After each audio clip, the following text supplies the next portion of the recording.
One male and one female in Darwin is more than sufficient to populate the entire top end of the Northern Territory. The best thing is to get rid of him, get a big stick and hit him with it. Practice of going out and getting one of these things and putting them into a billy, boiling it down and eating the residue, I think is absolutely repulsive.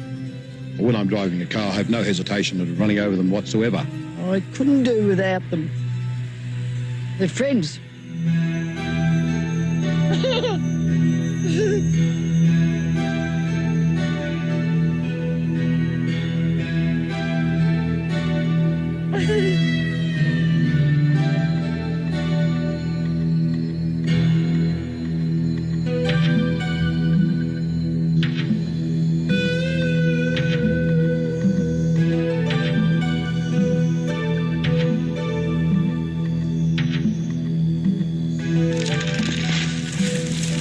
I can recall quite vividly seeing cane grubs early in the morning. The beetle used to fly out early in the morning and land on the cane.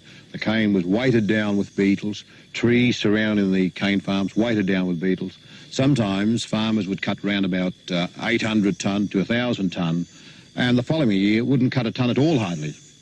The situation really became desperate in the early 1930s due to the combined effect of grub attack and the effect of the depression on the world price of sugar. So something had to be done to control of the grub if at all possible. And of course the farmers never let up on their demands on the Sugar Experiment Station staff to do something about it. Well, in 1932 there was a World Conference of Sugar Technologists held in Puerto Rico, and we were represented at that conference by the Assistant Director of the Sugar Experiment Stations, Mr. Arthur Bell. I believe this evidence shows that the Bufo marinus, or cane toad, can be effectively used as a biological control of the greyback grub and beetle, and I strongly advocate the effective use of this amphibian immigrant, which is doing its full share of benefit to our sugar industry. And Arthur Bell brought back the suggestion that perhaps we could consider introducing the toad into this country from Hawaii.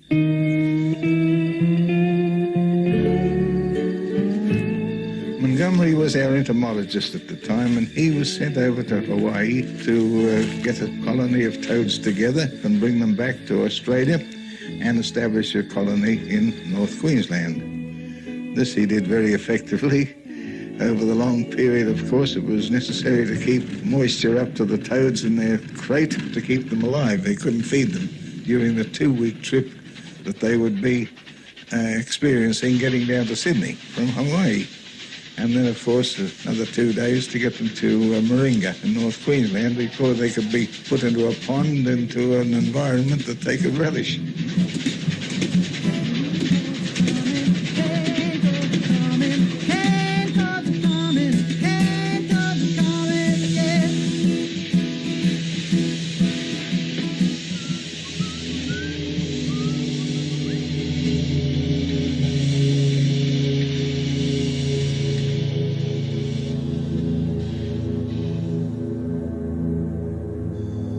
Montgomery treated them very, very well. He built a very elaborate pool at Moringa with running water to encourage them to breed, and they responded to his treatment, and they began to breed very vigorously.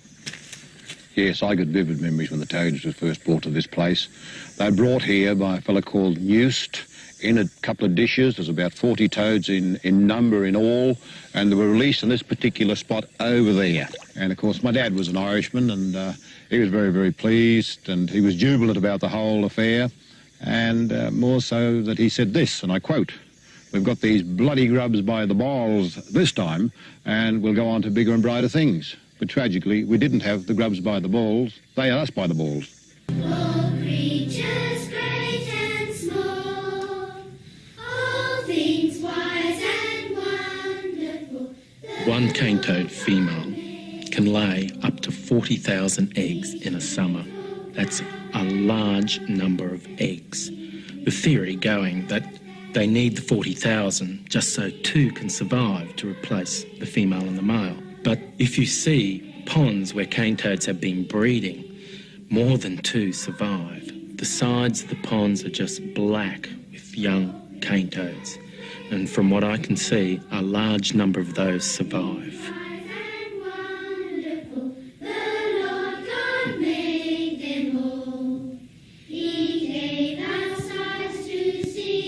The eggs stay in the water and then they start dividing, and eventually they start to look like small tadpoles within the egg sac. The tadpoles, when they get sufficiently developed, start wriggling and they rupture the egg sac and they go into the water as tadpoles. And the tadpole is a very distinctive tadpole. It's glossy black, no other Australian frog. And then in the water for about 4 to 5 weeks, it develops. The back legs come out, and then finally the front legs. Then the tail is reabsorbed and they move onto the land as small toads.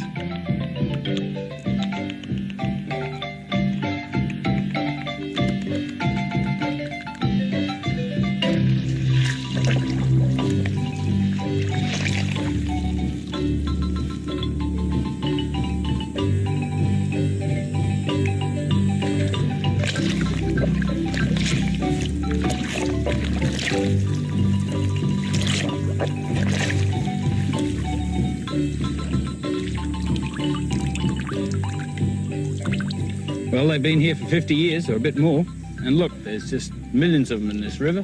There's certainly no shortage of cane toads in the area. They have a tremendous success rate. They can lay tadpoles in small puddles, 15% seawater, clear running rivers like this, just about anywhere.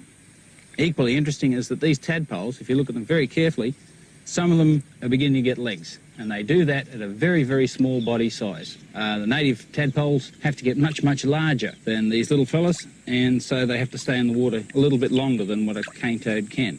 So cane toads get in fast, big numbers, they're out fast, and it aids their colonisation to a tremendous extent.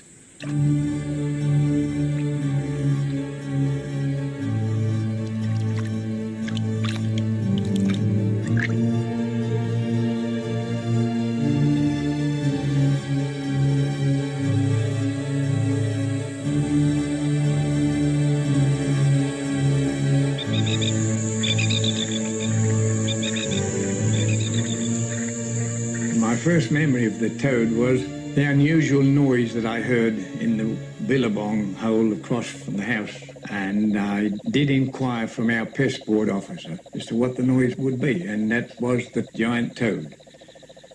They soon came out on the roads of a night, and it did look as though they would really be a terrible menace, that they would take possession of everything. You'd flatten them out with a car, and the stench from them would be like a school of mullet coming up the river.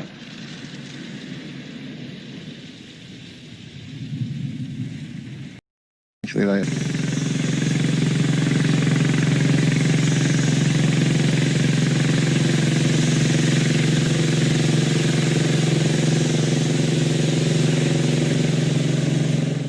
You know, looking back over the years and so forth, when you look at our imports, what we brought into Australia, this must have been a great country long before white man ever came to the joint.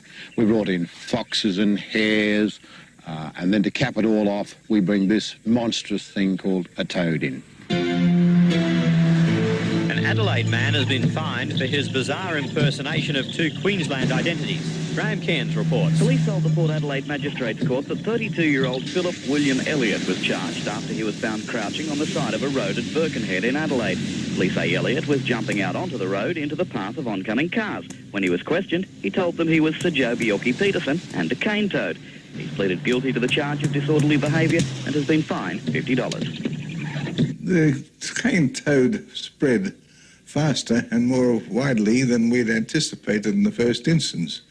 And it wasn't long before it got into southern Queensland and then attracted a lot of attention from people who were not much interested in controlling cane grubs.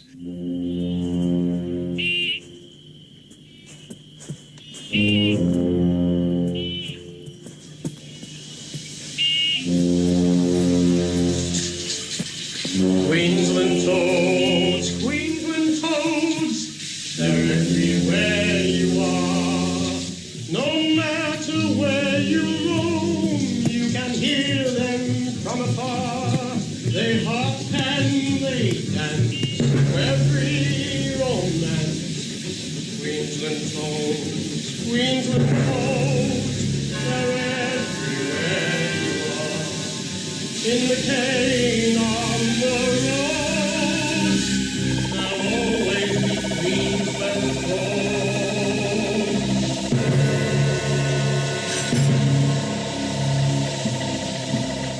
Toad was introduced to about 8 or 9 different cane-growing regions, and since that time they cover about 40% of the area of Queensland, a small portion of northern New South Wales, and they're moving over through the Gulf country and a part of the Northern Territory. It's difficult to go anywhere in Queensland without coming across references to or idolatry concerned with the cane toad, because they are ubiquitous. They're absolutely everywhere.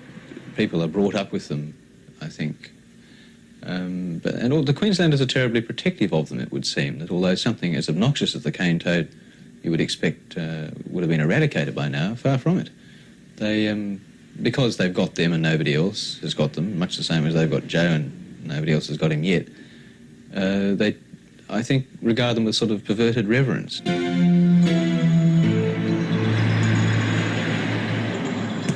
Hello. Yeah, John? Is this a tall toad story? That's right. I was in Gordon Vale when they first released the cane toad.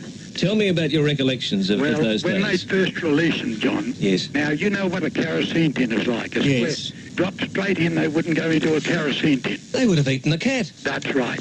They were that massive that if you put them on a big square mouth shovel, you couldn't lift them. Oh. That is true as I stand here.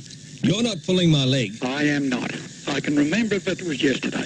There are still quite a large number of the toads around, but not as big as they used to be.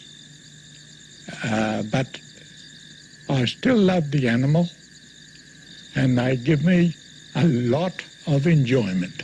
The term that's often used to describe that relationship that toads have with people is homophilic, which means that they just love people.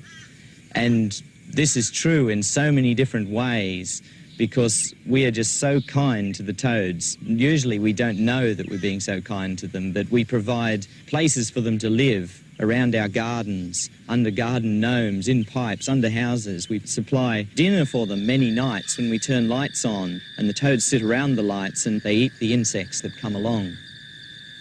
Well, as you see now, I have quite a few which I attract by using a light which is not very powerful, which attracts insects, and also occasionally I feed them with scats.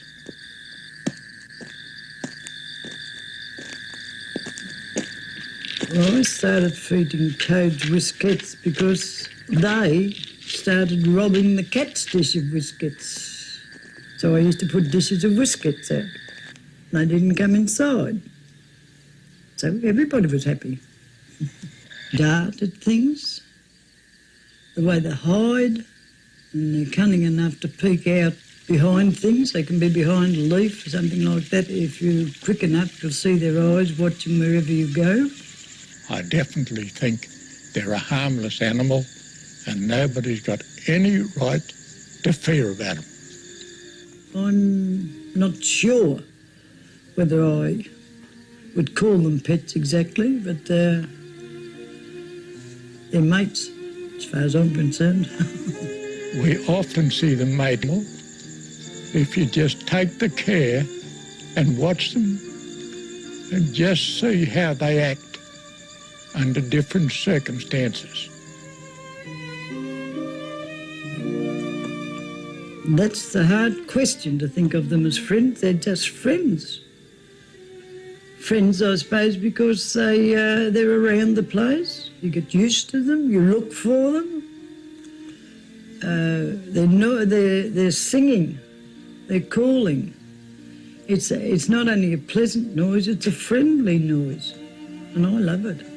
They are harmless, and they jump on us, jump on my feet, and they have no fear at all of coming near me or anybody that's with me.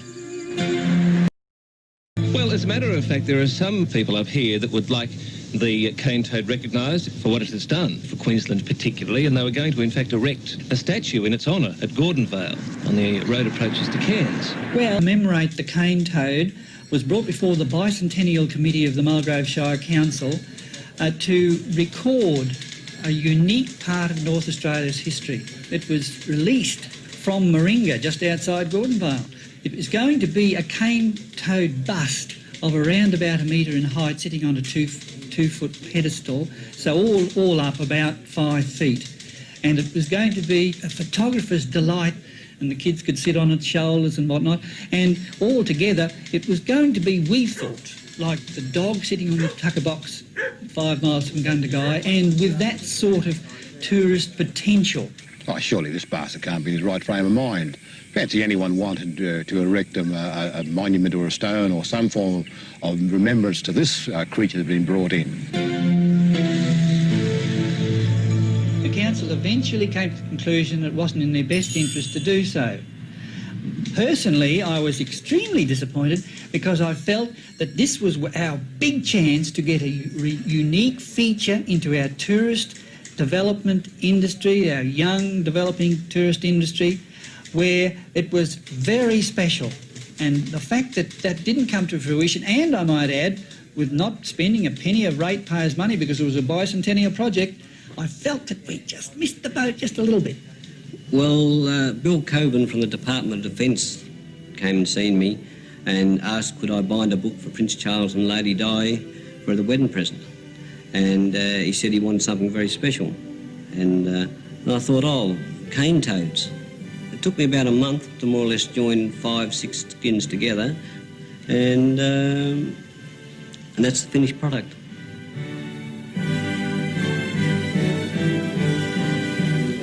The Department of Defence received a letter from Buckingham Palace, and it reads, "We are both overwhelmed by your great kindness in thinking of sending us such a splendid wedding present. Thank you so much for taking all the trouble to find something which is so greatly appreciated and will bring so much pleasure to both us throughout our married life. Yours sincerely, Charles."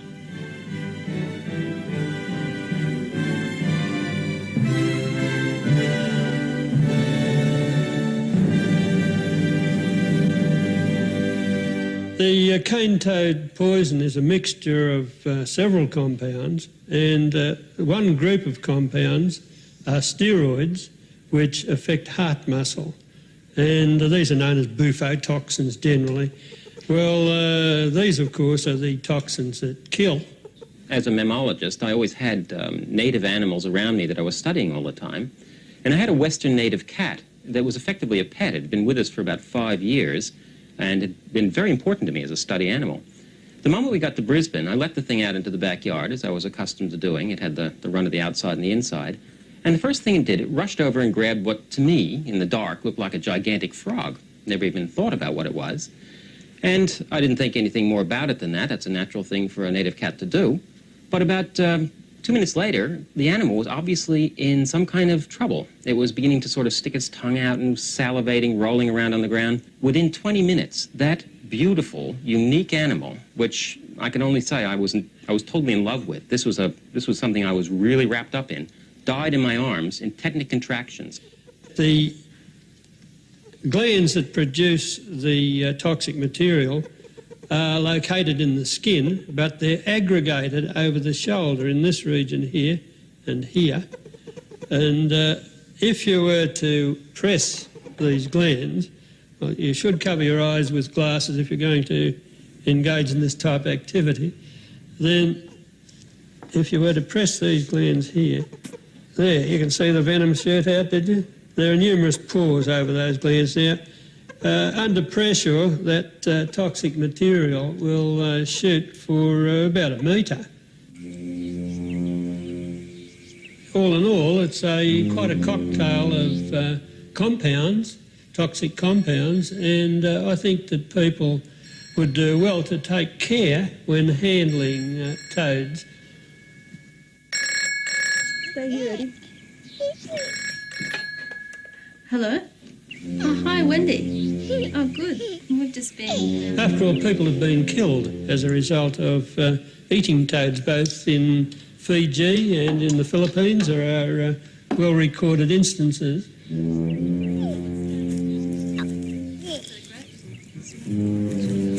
Taken Eddie down there a couple of times.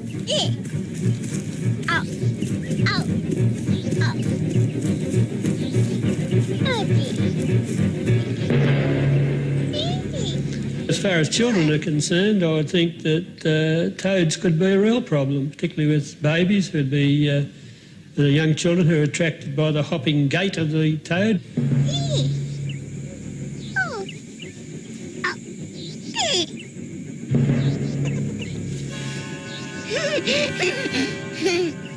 See you then, Wendy. Okay, bye. Children being what they are will inevitably squeeze the toads and probably put them in their mouths and suck them and so forth. Well, the results could be quite disastrous.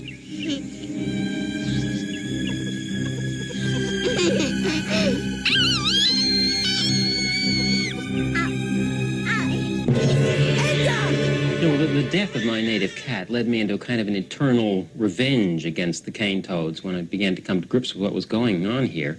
And every time I ended up in the bush somewhere in North Queensland, I felt there was a bit of responsibility here to reduce toad numbers. So I was running around at night, and I actually hit one of these cane toads with my geology pick. And hence, it's all my fault what happened, but nevertheless, it's an unforgettable experience. The moment my pick hit the back of the toad was instantly dead. But I felt like somebody in turn had hit me right in the face with a baseball bat, or like a bee had stung me in the eyeball. It was the most excruciating pain. I'd been hit in the eye by the material jettisoned out of the gland of this toad, and it was fully about 6 hours before I could actually begin to see out of that eye again. It's a dreadfully incapacitating experience, and one I would not want to go through ever again. Well, Don Juan says that some of the South American Indians, when they get the mescaline out of the cactus, they say that that you actually start to see the world through the consciousness of the cactus, that you start to see what the world looks like from the eyes of the cactus. And your toad's the same.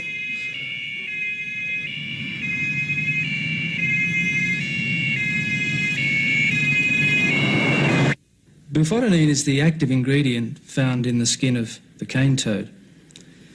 It's listed as a dangerous drug in Schedule 2 of Queensland's Drugs Misuse Act. This means that it will attract a maximum penalty of life imprisonment. Under the Drugs Misuse Act, Queensland Police have power to stop and detain people and search people they reasonably suspect of carrying the drug, and also to place tracking devices on vehicles they suspect to be carrying the drug. First two, you notice security, and then I first found out about the use of the toxins from the cane toad back in the 1970s when I was stationed here as an investigating detective. We found that in places like the hippie communes around Cedar Bay and near Cairns, when heroin and other drugs weren't freely available, the next best alternative was to go out and get a cane toad and kill it, boil it down into a solution for 10 minutes, a little bit of water in it, and drink the residue. The effect that I found out that it had on them, from what I've been told, was that they had fantastic colour hallucinations. It warped their sense of time, and it also affected their mental capacities. Use a little quantity at first, then larger. A little bit first. I didn't like it that much.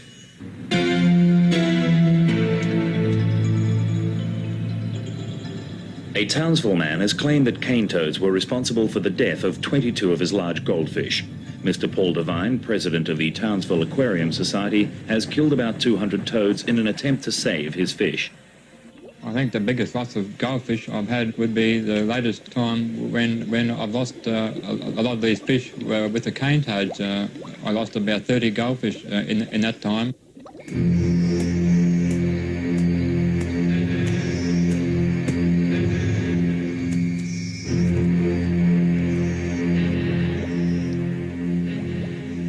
the cane toads attack the goldfish in the pond as they swim around in the water. The cane toads attack them and try to get onto the fish and strangle them, and consequently they kill quite a few fish.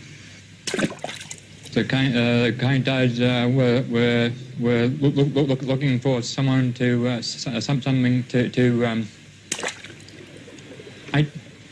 mate with. I think that's what they were trying to do. In their frenzy to try and mate with them, they killed. What the cause was, I immediately started getting rid of all these cane toads by killing the cane toads. I got a piece of pipe and went about getting rid of all these cane toads. Quite a few of the cane toads were quite hard to kill, so I got a knife and pushed through the others. And after about a period of a week, I killed hundreds of cane toads.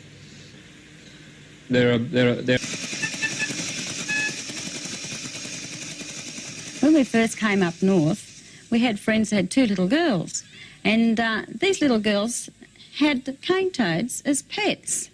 Instead of little dollies, they had these cane toads. They actually had little dresses made up for them, little skirts and beds in a doll's house. They used to dress the toads up and tuck them into their little beds. They used to carry them about, wrapped up in little baby bunting type of things like you do, little dollies. These girls had names for them. They used to set up little tea parties. And they used to get these toads and scratch their tummy and the things that lay back, obviously enjoying it, and stick their legs up into the air and just fall asleep. And they were the most contented, good little, I suppose, alive little dollies that any girl could like, but just so ugly. If anyone could love a cane toad, it could only be another cane toad. 'Cause when you love a cane toad, you've gotta love him, warts and all. If your face was like a cane toad, and you wore it night and day, how would you feel if everyone who looked at you turned? What? I wonder what those spots are for. When he's got these two spots and these two big lumps. If you try, you might discover you can be a cane toad lover. Then I wouldn't have to say, oh, if anyone could love a cane toad, it could only be another cane toad. Down again. No, you can't get up. No. You gotta love down, and then I tickle. Just be quiet. When I tickle his tummy, he really likes it. But if I tickle his feet, he doesn't like it. Sometimes I call him Greenie, and sometimes I call him Reddy, sometimes I call him Cane, almost Toad. Sometimes I call him Dairy Queen. Well, there's a number of popular misconceptions about cane toads, one of which is that they feel disgusting to touch. But this isn't true at all. They feel quite dry, not slimy. The skin is slightly rough, but it does have a nice silky feeling, and you don't get warts from them. Another misconception is that just by touching them, the toads will exude their poison, and this is also not true. For a toad like this to exude any of its poison from its glands, it has to be severely harassed, for instance, being picked up in a dog's mouth and really severely shaken. I mean, to just handle a toad like this doesn't cause it any distress at all. In fact, I think they quite like it. Though a cane toad may look spiteful, and his manners may be frightful, he can be delightful in a toad's soul. I tell you what, they are getting smaller around here, and like the gentleman said yesterday when we had rain here, we had about 12 or 14 of them on the driveway, and there was some kind of a little bug flying around, and they were going after those bugs. They're all fighting over the one bug. They sure will eat cat food. Yeah. Thank you for that call. Okay. Have a good day. Bye-bye, John. Bye. Yes, if the dogs and cats don't come straight away to be fed, they will have all their food eaten up by cane toads. They just come in, they love anything, gravy and peas, it doesn't matter what it is. If the dog doesn't have it, it's gone by morning. The cane toads do not mess about. They get in for their bit and they eat it all up. One of our ways of amusing ourselves at night time was to feed him with cigarettes. These buffalo merino toads could really smoke. They loved them. It will clean up the slugs, the snails, and a lot of other pests in the garden. The cane toad like to going underneath lights. The lights reflect the moths, the insects. And this way, he goes underneath it and swallows them up. His reaction is the same thing, like a vacuum cleaner. If he sees something drop off, he goes and pick it up and swallow it in like a vacuum cleaner sucks it into his body. Gut content analysis has shown that it'll eat virtually any living thing that's small enough to get in its mouth, from frogs to small birds to caterpillars to insects, crabs, all sorts of things. In fact, one researcher showed that the toad will even try and eat ping pong balls as they bounce past the front of them. So the general selection of food for a cane toad is if it moves, or even if it doesn't move, if it can be fitted into its mouth, then it will attempt to eat it. We even found situations in which the wretched toads were eating the native animals. In one case, a toad was gutted and found to contain in its stomach a pygmy marsupial mouse. Now, this is a very rare native marsupial, which in fact I was studying as a student at that point, so I was very interested. One of these really important animals to me came out of the stomach of a cane toad. Anything that moved that was smaller than the cane toad was potential prey.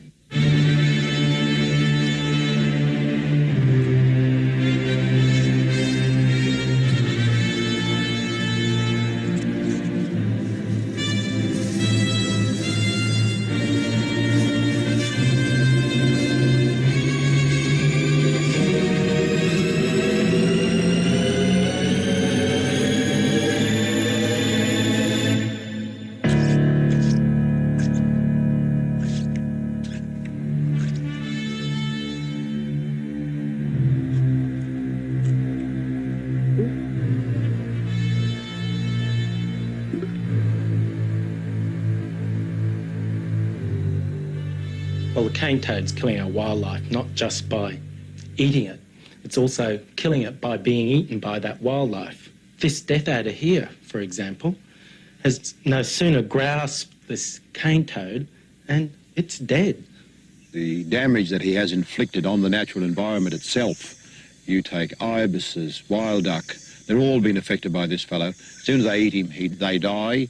I have seen snakes, taipans, death adders. You'd open them up, there'd be a toad inside them. He has definitely destroyed most of the natural habitat around this place. It was quite common to have kookaburras, for example, brought in with the cane toad half down its throat, in a way that a kookaburra could normally manage a native animal, but halfway through the process of swallowing this cane toad, it falls out of the tree stone dead, just like it swallowed a cyanide pill. And this is the thing that kind of scared us. These little walking disaster areas, unlike any other kind of prey that the native animals were accustomed to, they gave the native animals no second chance, no warning, no bitter taste that makes you drop the animal. If they bit it firmly enough behind the head, they were dead. So from that point of view, it's a disaster because it's an introduction of an animal that the bush simply had no experience with and couldn't cope with. He poses a bigger menace as the German army did in World War II. The invasion is on, and I appeal to everybody to, wherever you see a toad, have no hesitation running over and killing the monster.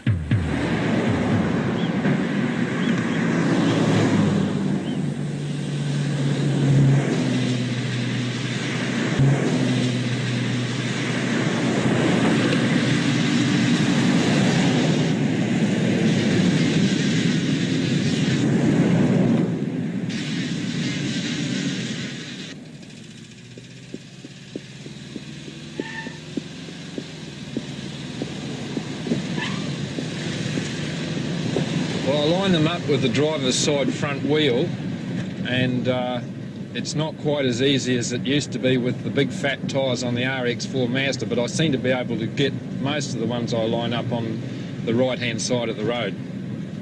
I know I've made a clean kill, particularly if the toad is actually facing towards the vehicle, because the air that's inside the toad is trapped within the head and blown out towards the back end, and the toad really goes off with a bang like a balloon going off. Well, I really go out of my way to run over cane toads basically because I have a very profound love of the wildlife that occurs here naturally. If it was possible to remove them and totally eradicate them from Australia, and I was capable of doing it, I would spend a lifetime doing exactly that. Anyone tried to hurt one of my toads, there'd be a lot of noise, and they'd realise I wasn't a lady. I must confess I don't like the look of the animal. I can't have any strong affection for him, but I think I've got to give him credit for doing a good job for us. The cane toad is really an excellent invasion machine. It is made in many ways so that it can move rapidly into an area. It is able to move human-assisted as well as under its own steam. It reproduces incredibly well. It can produce 30,000 eggs per year, start producing after 1 year and maybe produce for 16 years. It can eat virtually anything, so food requirements aren't really a problem. It can live in most habitats as long as there's some water. And it has got excellent predator defence because it is poisonous at most stages of its life cycle, so nothing can really touch it. It's a great machine indeed. These 8 toads, at one sitting, can produce 120,000 eggs. They might do that 2, perhaps even 3 times a year. Come the wet season in the top end in the world-famous wetlands, you're going to have nothing but a sea of little black tadpoles. In the dry season, those famous worldwide billabongs are going to be seething with hundreds of thousands of toads just like these. From there, the total conquest of northern Australia is but a hop, step and a jump.